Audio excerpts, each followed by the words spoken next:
ఒక్కసారి కొమ్మూరి గోల్డ్ కి కాల్ చేయండి. తాకట్లో ఉన్న మీ బంగారాన్ని విడిపించి మార్కెట్ ప్రైస్ కి వాళ్ళు కొనుక్కుని మిగతా డబ్బులు మీకు ఇచ్చేస్తారు. హాయ్, వెల్కమ్ టు మనం టీవీ.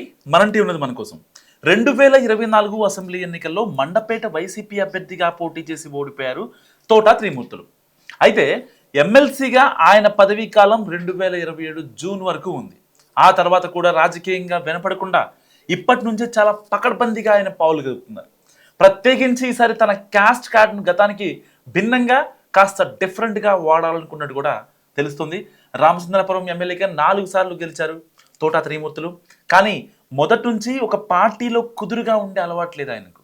ఇండిపెండెంట్గా టీడీపీ, పీఆర్పీ, కాంగ్రెస్, వైసీపీ ఇలా సీజన్ను బట్టి అవకాశాలకు అనుగుణంగా కండువాలు మారుస్తుంటారన్న అభిప్రాయం ఉంది రాజకీయ వర్గాల్లో. 2019లో టీడీపీ తరపున రామచంద్రాపురం నుంచి పోటీ చేసి ఓడిపోయిన తోట వెంటనే వైసీపీ గూటికి చేరారు.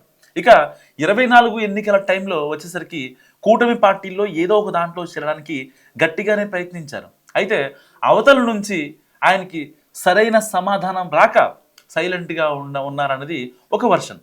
సో జనసేనలో చేరడానికి తన బంధువు సామినేని ఉదయభాను ద్వారా బీజేపీలోకి వెళ్లేందుకు పాత పరిచయాల ద్వారా ప్రయత్నించినా ఎక్కడా వర్కౌట్ అవ్వలేదన్నది పొలిటికల్ వాయిస్. సో అలాంటి రకరకాల కారణాలతో ఎన్నికల తర్వాత మ్యూట్ మోడ్లోకి వెళ్ళిపోయిన తోట త్రిమూర్తులు ప్రస్తుతం గేర్ మార్చారట. సరే, కూటమిలోకి రానివ్వలేదు, ఇక వాళ్ళని వదిలేసి ఉన్న చోటే మనమేంటో నిరూపించుకుందాం, ప్రస్తుతానికైతే జంపింగ్ ఆలోచనలకు ఫుల్ స్టాప్ పెడదామని అనుకుంటున్నారట. సో ప్రస్తుతం ఆయన కదలికలన్నీ గతంలో ప్రతిపక్షంలో ఉన్నప్పటికంటే భిన్నంగా ఉన్నాయని అంటున్నారు రాజకీయ పరిశీలకులు.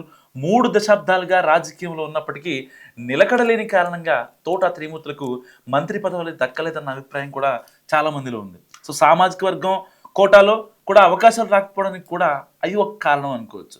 కొన్నిసార్లు ఆయన పేరు పరిగణలోకి తీసుకున్నా కాంపిటీషన్ ఎక్కువగా ఉండడం అండ్ పార్టీలో నిలకడగా ఉన్న వాళ్ళకి అవకాశం ఇద్దామన్న కారణాలతో పక్కన పెట్టేశారు ఆయన్ని. సో మరోవైపు పార్టీ కంటే కులమే ఎక్కువని చాలాసార్లు ఓపెన్గా స్టేట్మెంట్లు ఇవ్వడం కూడా కొంత ఆయనకి ఇబ్బంది అయింది. సో అందుకే ఇప్పుడు అదే పాయింట్ని బేస్ చేసుకొని వెనక్కి తగ్గకుండా క్యాస్ట్ ఈక్వేషన్స్ తానే ముందు ఉండేలా ప్లాన్ చేస్తుందంట ఆయన. కులమే నాకు ముఖ్యమని ఎలాగూ ప్రకటించాను కాబట్టి ఇక ఆ విషయంలో వెనక్కి తగ్గడం ఎందుకు, గట్టిగా ముందడుగు వేద్దాం అనుకుంటున్నారట. సో ఈ మాజీ ఎమ్మెల్యే వచ్చే ఎన్నికల్లో ఒకవేళ వైసీపీ అధికారంలోకి వచ్చి కాపు కోటాలో మంత్రి పదవి ఎవరికి ఇవ్వాలన్న లెక్కలు తీస్తే టాప్ ప్రయారిటీలో తానే ఉండేలా చూసుకోవాలనుకుంటున్నట్లు కూడా తెలుస్తుంది. ఇక వైసీపీ పరంగా కాపు కులానికి మంత్రి పదవి ఇవ్వాల్సి వస్తే ఎవరైనా తన తర్వాతే ఉండేలా చూసుకోవాలన్నది ఎమ్మెల్సీ ప్లాన్గా చెప్పుకుంటున్నారు. అందుకే కాపుల అంశం తెర మీదకి వచ్చినప్పుడల్లా పార్టీ నుంచి బ్రీఫింగ్ లేకున్నా సరే సొంతగా స్పీడ్ అయిపోతున్నారనా. సో రేపు కాపు క్యాండిడేట్స్ రేస్లో తానే ఫస్ట్ ఉండాలని తోట తాపత్రయపడుతున్నారని కూడా జిల్లాలో గుసగుసలు వినిపిస్తున్నాయి. దానికి అనుగుణంగానే ప్రస్తుతం పొలిటికల్ పావులు కదుపుతున్నారనేది లోకల్ టాక్. మొత్తం మీద ప్రస్తుతానికి ప్రతిపక్షంలో ఉన్నా సరే రేపటి రోజున పవర్ వస్తే వెనకబడకుండా తోట త్రిమూర్తులు మంత్రి పదవిని ఆశిస్తున్నారు. సో అపోజిషన్ ఎమ్మెల్సీ క్యాల్కులేషన్స్ ఏ మేరకు వర్కౌట్ అవుతాయో చూడాలి. మరి తోట త్రిమూర్తులు క్యాల్కులేషన్స్ గురించి మీరేమనుకుంటున్నారు మస్ట్ కామెంట్ చేయండి. చూస్తున్నాండి మనం టీవీ.